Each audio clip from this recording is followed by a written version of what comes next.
The Oilers have a massive problem as they head into the second half of a back-to-back later on tonight against the Calgary Flames. We'll also recap the game last night against the Chicago Blackhawks. What's going wrong for the Oilers? What's going right for the Oilers? We'll get into all that and more today on Oilers Digest. But before we get all the news, all the rumors, all the breakdowns, make sure to subscribe here to the channel, as 85% of you watching these videos have not yet subscribed. Make sure you join the ride here as we get into the start of the regular season, or what you want to call the start of the regular season for the Edmonton Oilers, as they quite haven't shown up yet. But without further ado, an Oilers-Hawks recap. Yes, Connor McDavid rolls into Rogers Place last night, and we're all expecting, a close game. It's going to be really exciting. You're not expecting the Oilers to, blow the doors off the Chicago Blackhawks, but in fact, it was the complete opposite, as Chicago wins it 5-2 against the Edmonton Oilers. Of course, you go into this game thinking, well, it surely couldn't be worse than the beginning of last year, and it's starting to rival that,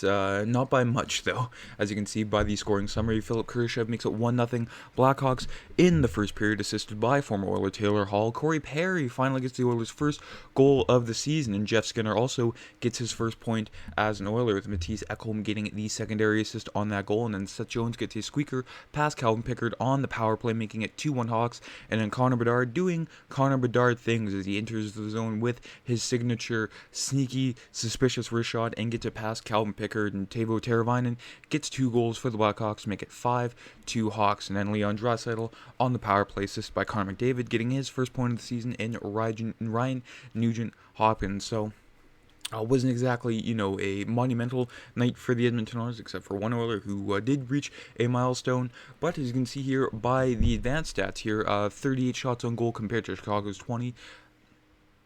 38 faceoffs won, so they're being relatively dominant offensively, 5-on-5. It's just the special teams aspect. As you can see, Chicago went a perfect 3 for 3 on the power play, in Edmonton only going 1 for 3, so only getting a third of that. And then at the bottom of the screen there, you can see block shots 35.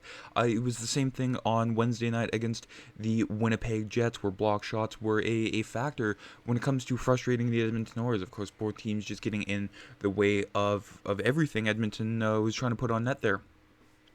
And it's not like the Oilers are being, exactly poor in all situations here when it comes to expected goals. You can see there are 4 expected goals compared to almost 2.5 for the Chicago Blackhawks. So the Oilers are, again, not struggling offensively at all. It's just, a matter of last year, showing its head again, showing its ugly head when it comes to the Oilers not being able to capitalize on those chances at all.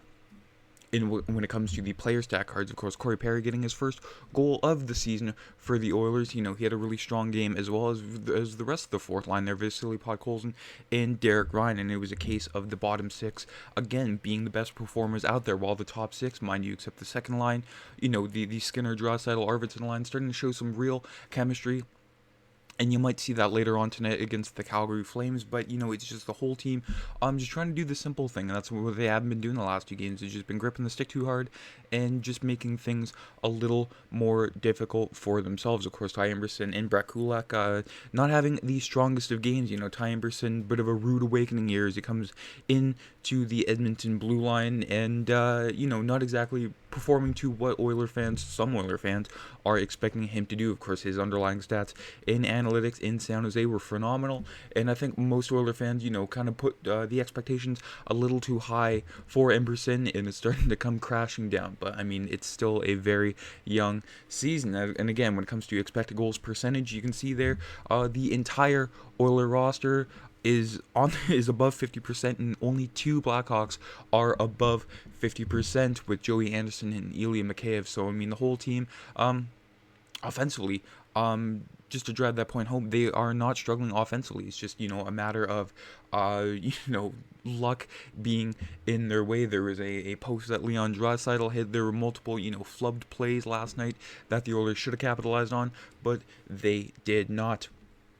And when it comes to the special teams, of course, the penalty kill, very, very much struggling. Of course, in the playoffs, they did have that historic streak, but the PK this year not exactly being all that powerful as it was a year previously. Of course, Daniel Nugent-Bowman of The Athletic, he had this to say about the Oilers' struggles on the penalty kill. The Oilers did lose 4 regulars on the PK: Ryan McLeod, Warren Foegele, Cody Ceci, and Vincent Desharnais. Of course, McLeod and Foegele, the sort of speedsters on that PK, which, sort of when the opposite team, they fumbled the puck at the blue line, McLeod and Foegele were able to go on the counterattack. But the Oilers, a little bit of a slower team this year, they are not able to do that, and it just kind of creates more problems for them on the PK. The latter two players, both defensemen, with Ceci and Desharnais, seem to have caused the largest void. Of course, Cody Ceci did play the most PK minutes out of all Oiler defensemen on the penalty kill last year. And the Oilers have yet to iron out their penalty kill defensive pairings. For instance, the first goal, the squeaker pass Pickard scored by Seth Jones, came with lefties Darnell Nurse and Mattias Ekholm on the ice. Those two weren't a tandem on the PK at all last season.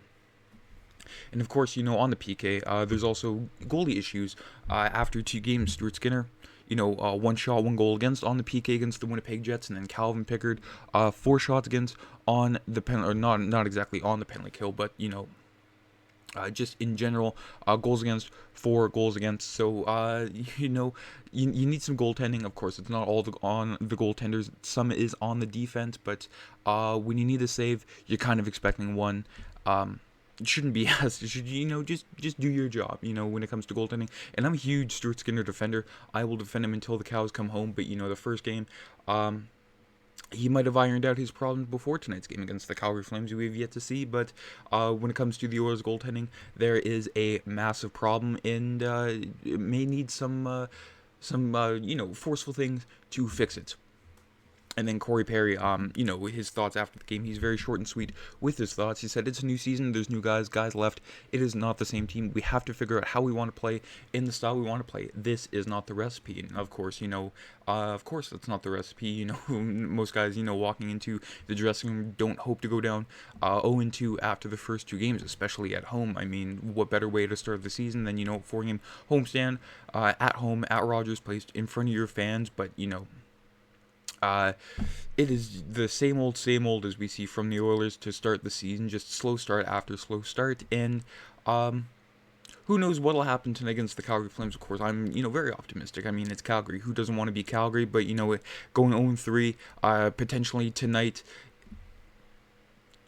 causes some worry for the Oilers as I, struggle to find the words for, something that could happen again this year. But without further ado, what's next for the Edmonton Oilers? Of course, not much to think about that game last night, as yes, they are playing the Calgary Flames. You can see there, Calvin Pickard struggling, but he's not starting tonight. It is Stuart Skinner, as the Oilers do play the Calgary Flames, the Battle of Alberta, on a Sunday night, which is weird because normally that would be like a Saturday Hockey Night in Canada game. But alas, before the Oilers go home for Thanksgiving dinner, they have to play the Calgary Flames, who themselves came off a 6-3 win against the Philadelphia Flyers last night. The Oilers will see Philadelphia early this week, but they have to focus on the Calgary Flames. And of course, we might see the exact same lineup that we did last night against the Chicago Blackhawks. The official lineup sheets have not been released yet, but expect to see something similar to this. My only change, I would put, a guy like, Jeff Skinner with Connor McDavid and switch Ryan Nugent-Hopkins with Jeff Skinner, but that is up to Kris Knoblauch's decision. And the 2 starting goaltenders tonight, Dan Vladar for the Flames, I should say, a bit of an Oiler killer. He's been phenomenal against the Oilers, and then Stuart Skinner in between the pipes for the Edmonton Oilers. That's it for today's video. Let me know down in the comments what you thought about last night's game and what you think about tonight's game. Are you expecting an Oilers win to get their first win of the season, or are you a little bit more pessimistic about the Oilers' performance to start the year when it comes to their special teams and their goaltending? So let me know down in the comments. Have yourselves a fantastic evening, a happy Thanksgiving, and enjoy the game tonight. I'm Matt.